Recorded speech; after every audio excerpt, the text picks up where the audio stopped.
तो रिसेंटली अपने 4.1 अपडेट के साथ गेम में बहुत सारे चेंजेस आए हैं, जिसकी वजह से भाई बंदे गेम ही नहीं खेल पा रहे हैं। किसी का एम खराब हो गया है, तो कोई भाई रिकॉइल ही कंट्रोल नहीं कर पा रहा है, स्प्रे नहीं मार पा रहा है। तो भाई आज की वीडियो में मैं तुम्हें ऐसी ट्रेनिंग ड्रिल्स दिखाने वाला हूं, अगर तुम लोग इनको प्रैक्टिस कर लोगे ना भाई, तो तुम्हारा गेम प्ले कुछ ऐसा हो जाएगा।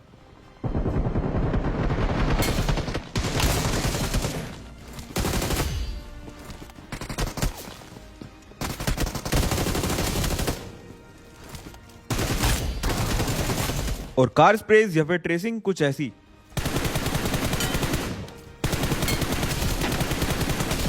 और बात करें अगर स्पीड और रिफ्लेक्सेस की, तो वो कुछ ऐसे हो जाएंगे।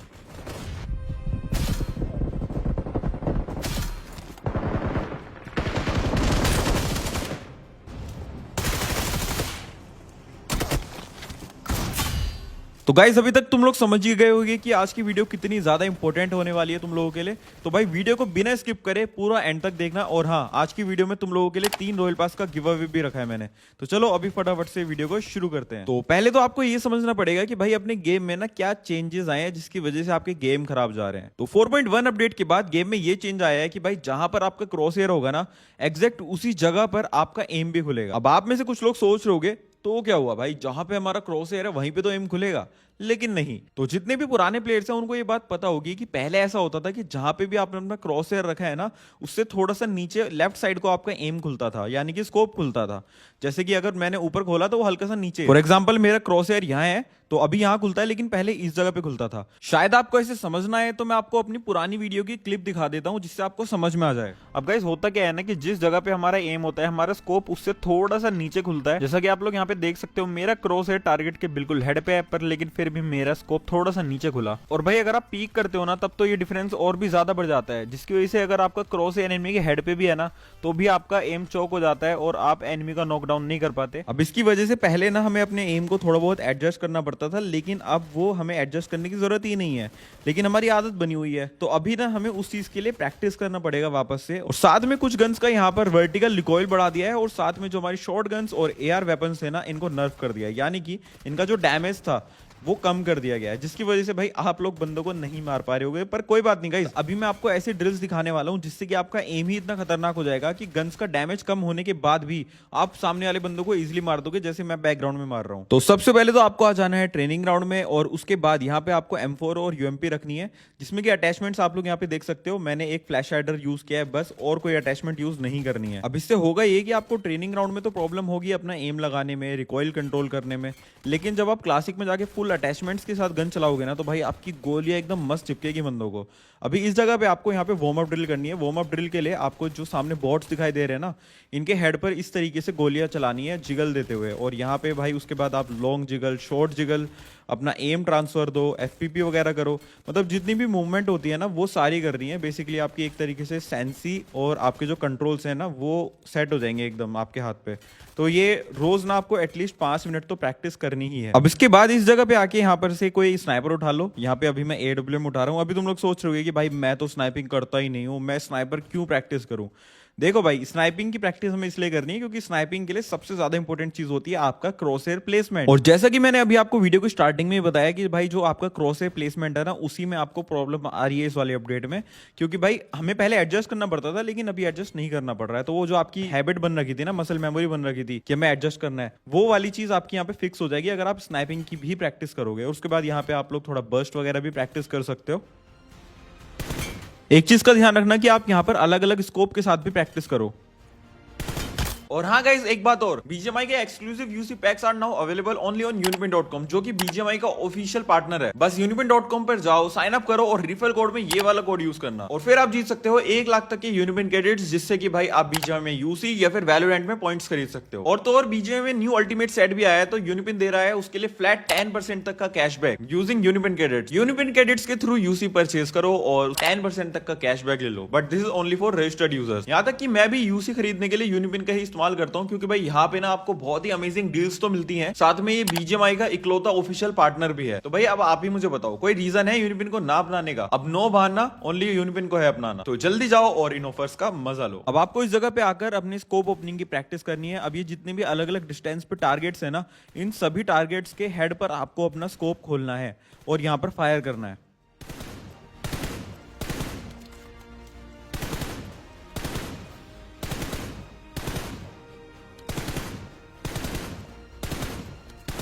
अब इसके बाद आपको इस जगह पर आकर इस बॉक्स के पीछे अपने डैमेज जो अंदर आओ की प्रैक्टिस करनी है। और भाई जो ये वाली ड्रिल है ना, ये बहुत ज्यादा काम की है। अब मैं आपको दिखाता हूँ कैसे। अभी मैं इधर बंदों पर रश करता हूँ। अभी आप लोग देखना, यहाँ पर मेरे सामने 4 बंदे हैं। तो पहले बंदे को तो मैं इजीली नॉक दे दूंगा और उसके बाद मेरे पास यहाँ पर एक वॉल का कवर रहेगा और सामने से 2 बंदे पुश करेंगे।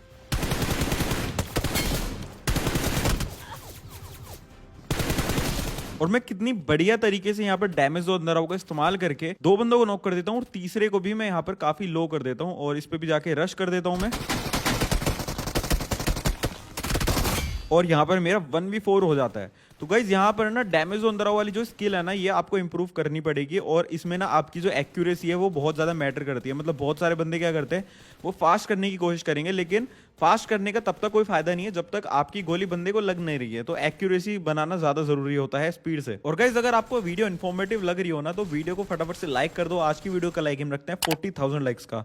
और आज की वीडियो में मैंने 3 रॉयल पास का गिव अवे भी रखा है। तो गिव अवे में पार्टिसिपेट करने के लिए सिंपली आपको चैनल को सब्सक्राइब करना है और चैनल को सब्सक्राइब करने के बाद आपको कमेंट सेक्शन में अपनी बीजीएमआई की आईडी मेंशन कर देनी है। लेकिन गाइस एक चीज का ध्यान रखना, कमेंट उन्हीं लोगों के पिक होते हैं जिन लोगों ने चैनल को सब्सक्राइब किया होता है। और हाँ, मैंने पिछली वीडियो में भी 3 रॉयल पास का गिव अवे करा था, तो उसके विनर्स आपकी स्क्रीन पर आ चुके हैं। तो ये जितने भी विनर्स हैं ना, उनके अकाउंट में मैंने रॉयल पास के लिए यूसी डाल दिया है। तो अभी आप लोग रॉयल पास परचेज कर सकते हो। अब इसके बाद आप इस जगह पर आओ और कुछ इस तरीके से यहाँ पर अपनी गाड़ी को पार्क कर दो सेंटर में। और उसके बाद यहाँ पर ट्रेनिंग पे जाओ और ये वाली सेटिंग्स करके ना आप यहाँ पर ट्रेनिंग को स्टार्ट कर दो। अब ट्रेनिंग स्टार्ट करने के बाद आपको आ जाना है गाड़ी के पीछे और कुछ इस तरीके से टारगेट्स को मारो।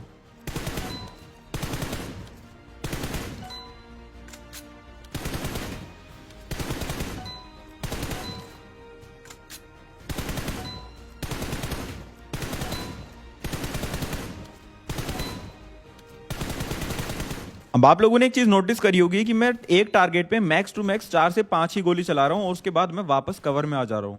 तो हाँ, ये भी डैमेज जोन अंदर होगा, थोड़ा एडवांस वर्जन मान सकते हो इसको। इसमें आप एक गाड़ी का कवर लेते हो और सामने जो ओपन में टारगेट्स है इनको मारते हो।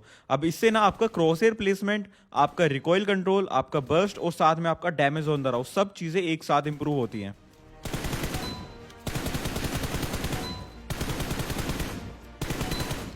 प्रैक्टिस करते समय एक चीज का ध्यान रखना कि भाई आप एकदम क्लीन पीक्स कर रहे हो। क्लीन पीक्स का मतलब होता है कि भाई एक तो आप सामने वाले टारगेट्स के बिल्कुल हेड पर मार रहे हो, दूसरा कि पीक करते समय आपकी बिल्कुल भी एमो वेस्ट नहीं हो रही है। मतलब जो आपके सामने कवर है ना, जो मेरे सामने गाड़ी है आप लोग यहाँ पर देख पा रहे होगे, एक भी गोली यहाँ पर मैं गाड़ी को नहीं मार रहा हूँ, सारी टारगेट्स पर ही लग रही हैं। अब अगर आप कुछ इस तरीके से प्रैक्टिस करोगे ना भाई, और अगर आप कभी ओपन में एक कवर के पीछे फंसे होगे और सामने से बंदे पुश कर होंगे भाई, आप 15 गोली में भी इजिली 2 बंदे आराम से नॉक कर दोगे। अब इस वाली ट्रेनिंग को करने के बाद आपको इधर आके लॉन्ग रेंज वाले जो टारगेट्स है ना, उनको सिलेक्ट कर लेना है और टारगेट के हेलमेट वेस्ट लेवल 3 के कर देना। और अभी इस वाले अपडेट में ना अपना जो वर्टिकल रिकॉइल है गन्स का, वो बढ़ा दिया है। तो यहाँ पे ना आपको रिकॉइल कंट्रोल करने में दिक्कत होगी। और हाँ, एक चीज का ध्यान रखना, मैंने आपको स्टार्टिंग में बताया था कि आपको गन में सिर्फ फ्लैश एडर ही यूज करना है और एक एक्सटेंड मैग, आपको सारी अटैचमेंट्स यूज नहीं करनी है। एंड हाँ गाइस, मैंने रिसेंटली अपनी सेंसी वगैरह में थोड़े बहुत चेंजेस किए हैं। तो अगर आपको मेरी लेटेस्ट सेंसी कंट्रोल्स और सेटिंग्स की वीडियो चाहिए तो मुझे कमेंट्स करके बता देना, मैं वीडियो बना दूंगा उसके ऊपर भी। अब यहाँ पे मैं आप लोगों को रिकमेंड करूंगा कि भले ही आप स्नाइपर चलाते हो या ना चलाते हो,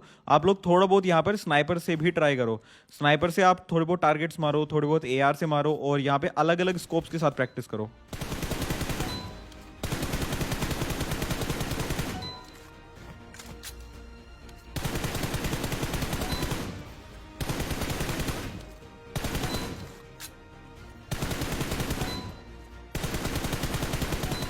अब इसके बाद आप लोगों को यहाँ पर ट्रेसिंग की प्रैक्टिस करनी है। उसके लिए यहाँ पे आपको शुरू के 4 टारगेट्स ऑन करके हेल्थ 100 रखना, मूवमेंट स्पीड फुल कर देना और हेलमेट वेस्ट लेवल 3 के करके आप लोगों को ना यहाँ पे ट्राई करना है कि आप लोग सिर्फ सामने वाले टारगेट्स के हेड पर ही गोली मारो।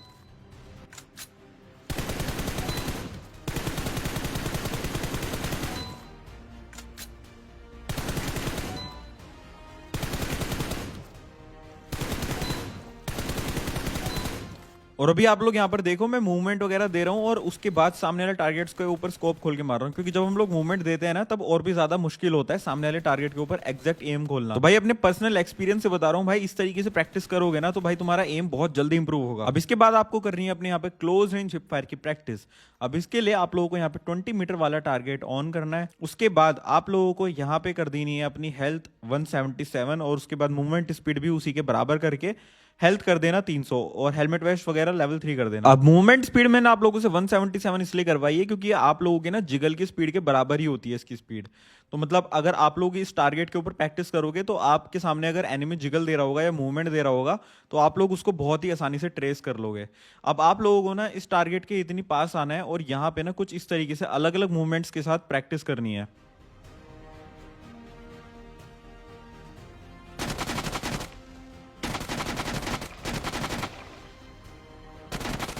मतलब जितनी भी मूवमेंट होती है ना सब करो, जैसे कि एफपीपी हो गया, जंप शॉट हो गया, प्रोन शॉट हो गया, सब कुछ यहाँ पर ट्राई करना है आप लोगों को। क्योंकि कई बार आप लोगों ने नोटिस किया होगा कि आप बंदे से 1v1 फाइट ले रहे हो पर आप अचानक से ड्रॉप शॉट मार देते हो या फिर जंप कर देते हो, एफपीपी कर देते हो और आपका अचानक से एम चोक हो जाता है। तो वो इसीलिए होता है क्योंकि आप लोग यहाँ पर प्रैक्टिस नहीं करते हो। अभी यहाँ पर आप लोग देख रहे होगे कि मैं सभी चीजों की प्रैक्टिस कर रहा हूँ ताकि अचानक से अगर मैं एफपीपी कर दूं, अचानक से मैं जंप शॉट मार दूं ना तो मेरा एम चोक नहीं होता। आप लोगों ने मेरी वीडियो में भी देखा होगा। अब इसके बाद आप लोग इस जगह पे आ जाओ पीछे और यहाँ पर इस जगह से मारने का ट्राई करो सामने वाले टारगेट को।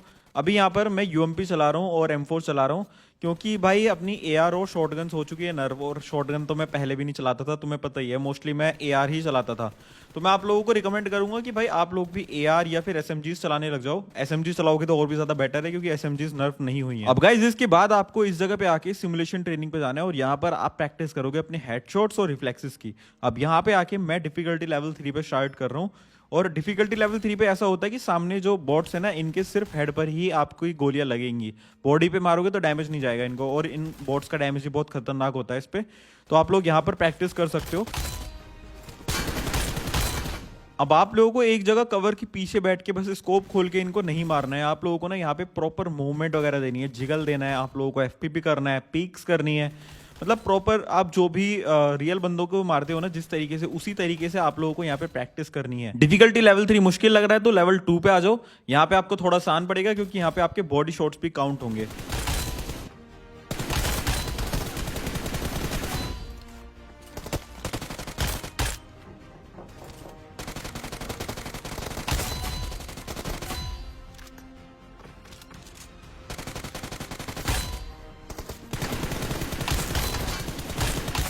अब गाइज यहाँ पे मैं क्या करता हूँ कि मैं बिना हील करे ना सारे टारगेट्स को मारने की कोशिश करता हूँ। अब इससे ये मेरी मसल मेमोरी बन चुकी है कि जब मैं क्लासिक में भी फाइट लेने जाता हूँ ना तो मेरी हैबिट बन चुकी है कि भाई मैं ट्राई करता हूँ फाइट के बीच में कि मैं कम से कम डैमेज लूँ और ज्यादा से ज्यादा बंदा नॉक करूँ ताकि भाई मैं इजीली 1v4 कर पाऊँ। अब इसके बाद आप लोगों को वाव मोड वगैरह में प्रैक्टिस करनी है और अपने दोस्तों के साथ 1v1 टीडीएम रूम खेल के प्रैक्टिस करनी है। लेकिन हाँ एक चीज का ध्यान रखना, जब टीडीएम खेल रहे होगे ना तो भाई टीडीएम प्लेयर्स की तरह मत खेलना। आप लोगों ने टीडीएम प्लेयर्स को देखा होगा, उन लोगों को ना टीडीएम के बहुत ज्यादा एंगल पता होते हैं, वो आपको अपने एंगल पे बुलाते हैं और आपको मार देते हैं पर लेकिन भाई वो एंगल टीडीएम तक ही सीमित रहते हैं भाई, वो एंगल क्लासिक में काम नहीं करते।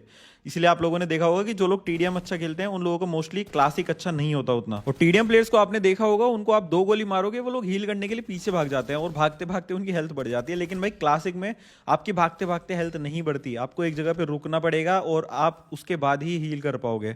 और टीडीएम में आपको बहुत ज्यादा ना कवर मिलते हैं, तो अगर आप 2 कदम पीछे आओगे आपको दूसरा कवर मिल जाएगा। आप क्लासिक में 2 कदम पीछे जाओगे भाई आपको कवर नहीं मिलेगा और बंदे आपको घेर के इजीली मार देंगे। तो भाई आपको ना यहाँ पे पूरी टीडीएम प्लेयर वाली हैबिट नहीं बनानी है, बस आपको अपना एम अच्छा करने के लिए ही टीडीएम खेलना है। और हाँ गाइस मुझे कमेंट करके जरूर बताना कि अगली वीडियो मुझे किस टॉपिक पे बनानी चाहिए, और अगर आपने अभी तक चैनल को सब्सक्राइब नहीं किया है तो जल्दी से चैनल को सब्सक्राइब कर दो और कमेंट सेक्शन में अपनी बीजीएमआई आईडी लिख देना ताकि आप लोगों को रॉयल पास जीतने का मौका मिल सके। बाकी यही था आज की वीडियो के लिए, मैं मिलता हूँ आप लोगों से अगली वीडियो में, तब तक के लिए bye bye and take care guys.